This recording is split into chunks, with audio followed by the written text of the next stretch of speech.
Best varicose veins చికిత్సనే పొందండి. నొప్పి లేని చికిత్స కోసం సంప్రదించండి ఎబిస్ హాస్పిటల్. అమ్మ నమస్తే. నమస్తే అమ్మా జయలక్ష్మి. అమ్మ చాలా మంది నిద్రలేమి సమస్యతో బాధపడుతూ ఉంటారమ్మా. పడుకున్న వెంటనే నిద్రపోవాలంటే ఏం చేయాలి? మీ చిట్కాలు. అంటే మనిషి పడుకున్న వెంటనే నిద్రపోతున్నారంటే శారీరకంగా మానసికంగా ఆరోగ్యంగా ఉన్నారు అని అర్థం. పడుకోవటం వెంటనే నిద్ర పట్టట్లేదు అంటే ఏదో తేడా ఉంది. అయితే మానసికంగా కావచ్చు, శారీరకంగా కావచ్చు. అట్లాంటి దాంట్లో అలసట సరిగ్గా లేకపోతే, అంటే శరీరానికి సరైనటువంటి శ్రమ లేకపోతే నిద్ర పట్టదు. ఎంత శ్రమ పడితే అంత హాయి అయినటువంటి నిద్ర పడుతుంది. గాఢంగా కొట్టినట్టు పడుకున్నారండి, ఏనుగులు తొక్కినా తెలియట్లేదండి అంటారే, అంత నిద్ర ఎవరికి పడుతుందంటే బాగా శారీరకంగా శ్రమ పడ్డ వాళ్ళకి. అలాగే మానసికంగా కూడా తగినంత శ్రమ ఉంటే బాగానే ఉంటుంది. కానీ ఈ రెండిట్లో శ్రమ కన్నా కూడా ప్రధానంగా శరీరంలో ఎక్కడన్నా అనారోగ్యం ఉంటే నిద్ర పట్టదు, బాగా అలా సలుపుతూ ఉంటుంది.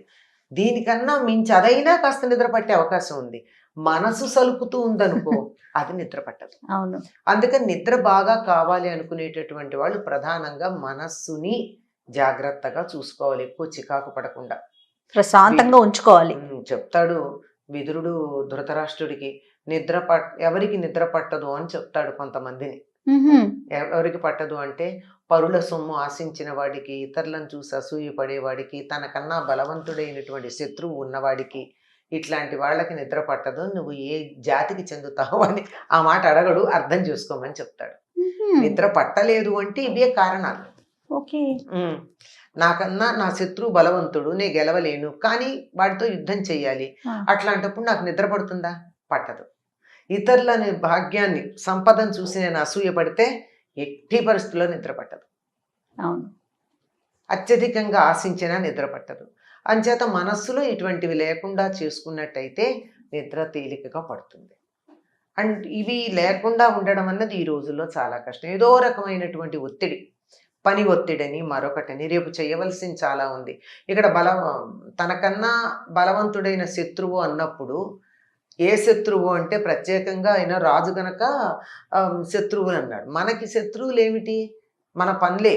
నాకు రేపు పొద్దున ఇంతే టైం ఉంది, నిద్ర లేచిన తర్వాత పడుకునే వరకు నాకు 15 గంటలు 16 గంటల టైం ఉంది, కానీ నేను చేయాల్సినటువంటి పని 20 గంటల పని ఉంది. అప్పుడు ఎలా ఉంటుంది? పనిలో పడితే తర్వాత మాట, ముందు మాత్రం రేపు ఈ కాస్త సమయంలో ఎలా చేస్తాను, ఈ పనులన్నీ ఎలా సర్దుకుంటాను, అది ముందు చెయ్యాలా, ఇది ముందు చెయ్యాలా, ఎవరి పని ఆపాలి, ఏ పని ముందు, ఇలాంటి. ఇంకా నిద్ర పడుతుందా? అస్సలు. ఇవన్నీ కూడా మనస్సుని ప్రశాంతంగా ఉంచుకోవాలి. ఒక్క మాటలో చెప్పాలంటే బీపీ ఉండేటటువంటి పరిస్థితులు తెచ్చుకోకుండా ఉంటే నిద్ర బాగా పడుతుంది. ఈయన చెప్పినవి అవన్నీ ఆనాట, ఇప్పటికి కూడా స్వల్పంగా తేడా ఉన్నా అవే పరిస్థితులు మనకు కనపడుతున్నాయి. శత్రువులంటే ఇది. ఇంకోళ్ళని చూసి నేను అసూయపడితే పక్క వాళ్ళ అబ్బాయికి మెడిసిన్లో సీట్ వచ్చింది, మా అబ్బాయి ఏమో ఇంత పెద్ద ర్యాంక్ వచ్చింది, వాడికి సీటు రాదు. ఒకప్పుడు అది చాలా భయంకరంగా ఉండేది. ఇలా ఉంది, ఇప్పుడు ఏం చేయాలి? వాడికి వచ్చింది, నా అమ్మ అబ్బాయికి రాల, పక్క వాడికి వచ్చింది, ఇంకా నిద్ర ఎక్కడ పడుతుంది? అస్సలు పట్టదు. ఇలా ఇలాంటి మానసికమైనటువంటి ఒత్తిళ్ళు ఆయన 4 చెప్పాడు. కానీ ఆధునిక కాలంలో కొన్ని వందలు ఉన్నాయి. వీటిల్లో ఏ ఒక్కటి ఉన్నా కానీ నిద్ర పట్టదు. ఇది కాకుండా నాకు ఇవేమీ లేవండి అయినా నిద్ర పట్టట్లేదు. కొంతమందికి ఇట్లాంటివి ఉండవు, ఏం పట్టించుకోరు, అయినా నిద్ర పట్టదు. నిద్ర పట్టకపోవడానికి అనారోగ్యం ఒకటి కారణం కాగా, ఏదో శరీరంలో దెబ్బో, కాళ్ళు నొప్పో, వేలు నొప్పో ఇవన్నీ ఉండటం కారణం కాగా, ఆహారం కూడా కారణం.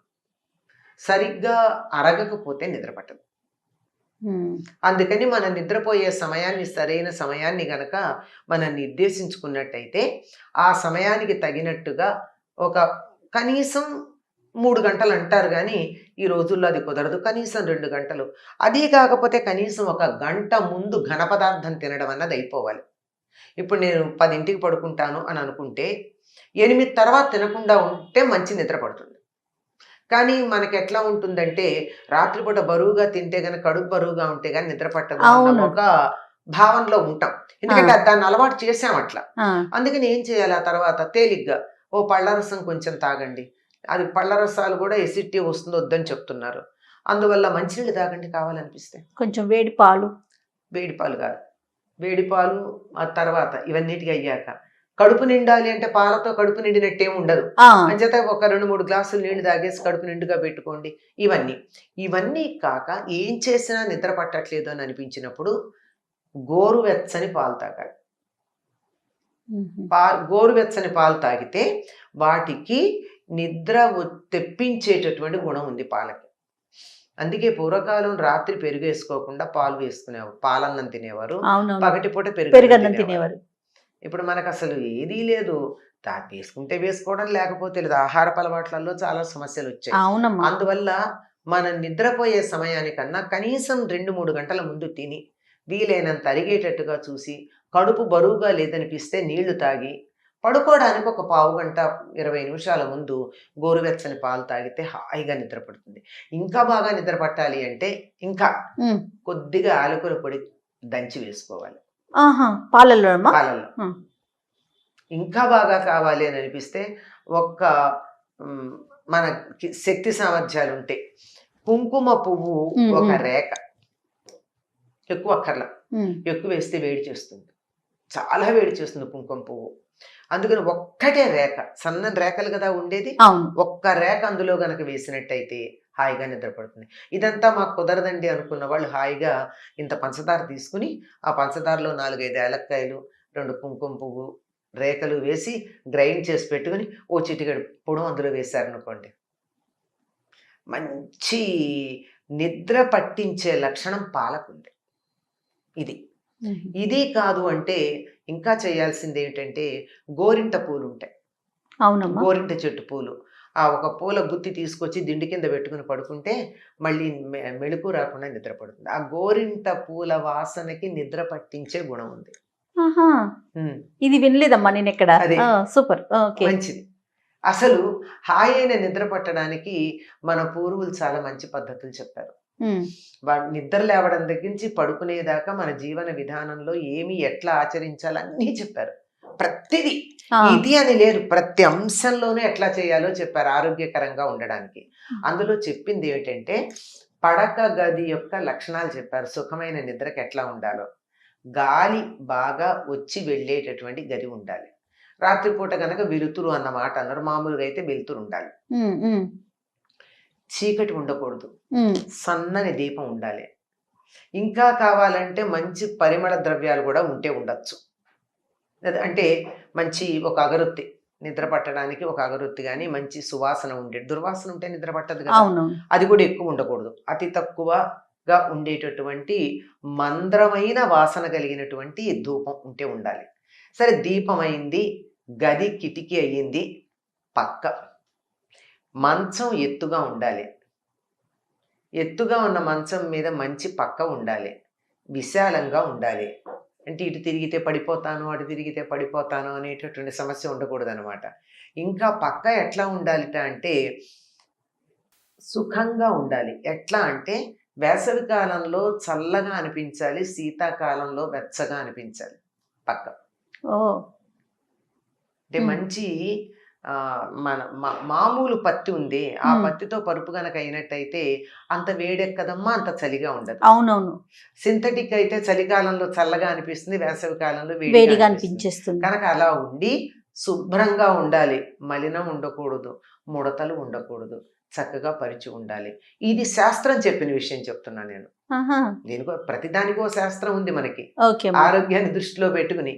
ఇటువంటిదంటే మంచి గది, గాలి ధారాళంగా ఉండాలి. లేకపోతే ఏమవుతుందమ్మా, గాలి బాగా లేకపోతే కార్బన్ డైఆక్సైడ్ ఎక్కువైపోయి మనకి ఇబ్బంది కలుగుతుంది. గాలి బాగా ఉండాలి. అలా ఉండడంతో పాటుగా పక్క ఇలా ఉండాలి, మంచం ఇట్లా ఉండాలి, గదిలో మందరమైన దీపం ఉండాలి. ఎక్కువ వెలుగు ఉండకూడదు, తక్కువ వెలుగు ఉండకూడదు. అస్సలు చీకట్లో పడుకోకూడదని చెప్పారు. శాస్త్ర విరుద్ధంట చీకట్లో పడుకోవటం అన్నది. అస్సలు దీపం లేకుండా గదిలో పడుకోకూడదని. మరి ఇవన్నీ ఉంటే ఇన్ని ఏర్పాట్లు మనం ఇది చేసుకోగలరు అందరూ. అవునవునవును, తేలిక చేసుకునేవి కానీ చేసుకోం, నిర్లక్ష్యం. అసలైనటువంటిది ఏమిటంటే ఇన్ని ఉంటే కూడా నిద్ర పట్టకపోవడానికి శారీరకమైనటువంటి ఇబ్బందులు కారణం కావచ్చు. దాన్ని కూడా రెక్టిఫై చేసుకుంటాం, సమస్య లేదు. అసలైంది చేసుకోలేం. ఏమిటది? మానసిక మనసు సమస్య. ప్రశాంతంగా ఉండడం. మనిషి ఎంత హాయిగా ఉన్నాడు అనడానికి నిదర్శనం ఒకటేటమ్మా, పక్క మీద పడుకోగానే కంటి మీద రెప్ప పడంగానే నిద్ర రావాలట. అది అంతే. ఎంతవరకు సాధ్యమవుతుందో ఆలోచించుకోవాలి. అది సాధ్యమవుతుంది. చాలా మందికి ఉంది, అది ఎందుకు లేదు. హాయిగా నిద్రపోవడం అన్నది ఉంటుంది. నిద్ర అన్నది భగవంతుడు మనిషికి ఇచ్చినటువంటి గొప్ప వరం అమ్మ. ఆ నిద్రలో ఏం జరుగుతుందంటే శరీరము మనసు కూడా శుభ్రపడి అలసట పోగొట్టుకుని మళ్ళీ ఒక 18-20 గంటలు పనిచేయడానికి అనువుగా శక్తివంతంగా తయారవుతాయి. క్లెన్జింగ్ అంతా అప్పుడే జరుగుతుంది. అవును. క్లెన్జింగ్ అంతా జరుగుతుంది, ఫ్రెష్ గా ఉంటారు. అందువల్ల అటువంటి నిద్రకి మాత్రం ప్రాధాన్యం ఇవ్వాల్సిందే. ఎంత అన్నది ఇలా ఉంది. వీటిలో మనం మార్పులు చేసుకుని చూడాలి ఒక్కసారి, నిద్ర పట్టకపోతుంటే కనుక. ఇంకొకటి ప్రధానంగా చాలా మందికి చెప్పి అనుభవపూర్వకంగా ఉపయోగపడేది ఏమిటంటే, ఫలానా సమయానికి నేను పడుకుంటానని నిశ్చయం చేసుకుని పడుకోవాలి. నిద్ర వచ్చినా రాకపోయినా ఏదో 10ంటికి లేకపోతే 10:30కి లేదా 11ంటికి ఒక సమయం, ఈ టైంకి నేను మంచం మీద పడుకుంటాను కళ్ళు మూసుకొని. నిద్ర పట్టలేదా ఓ వారం రోజులు పర్వాలేదు, అలాగే ట్రై చేయాలి. ఇబ్బంది పడండి. అంటే నిద్ర పట్టకపోతే చాలా మంది రెస్ట్లెస్ అయిపోతారు. ఏమవక్కర్లా, హాయిగా గోరువెచ్చని పాలు తాగండి, 10 నిమిషాల సమయం ఇవ్వండి. ఇంకోటి, కాళ్ళు చేతులు కడుక్కొచ్చి పడుకోవాలి. అంటే బయట నుంచి వచ్చే దుమ్ములు చెత్తలు ఏవైతే ఉంటే వాటన్నిటినీ you have to wash it of ఇచ్చేసి హాయిగా, మామూలుగా అయితే అంత పాలు తాగితే తాగొచ్చు, లేకపోతే నీళ్ళైనా సరే మధ్యలో లేవకుండా ఉండడానికి కాసిన నీళ్లు తాగి సమయానికి పడుకోవడం. ఎట్టి పరిస్థితుల్లోనూ సమయం దాటకుండా పడుకోవడం ఒక 10 రోజులు అలవాటు చేయండి. 11వ రోజు మంచం మీద పడుకోగానే నిద్ర వస్తుంది. అయితే కలత నిద్ర వస్తుందా అన్నది మనసు సరిగ్గా లేకపోతే నిద్ర రావడం అనేది మాత్రం జరుగుతుంది. మనసు సరిగా పెట్టుకుంటే కలత లేకుండా నిద్ర వస్తుంది. కానీ ఎన్ని పాయింట్స్ చెప్పారమ్మా. సరైన నిద్ర పోవాలి అంటే అంటే శాస్త్రం ప్రకారమే చెప్పడం జరిగింది. ఇదంతా ఇప్పుడు చెప్పింది నేను ఆ పక్క ఎలా ఉండాలి చెప్పానే కదా, మన శాస్త్రాలు చెప్పిందే చెప్పాను నేను. ఇందులో విదురుడు చెప్పింది చెప్పా. అవునవును, ఖచ్చితంగా అంతేనమ్మా. ఇదంతా పెద్దలు చెప్పిన మాటే, అనుభవపూర్వకంగా చూసింది కూడా. పెద్దల మాట చెద్దన్నం మూట. అంతే. నమస్తే.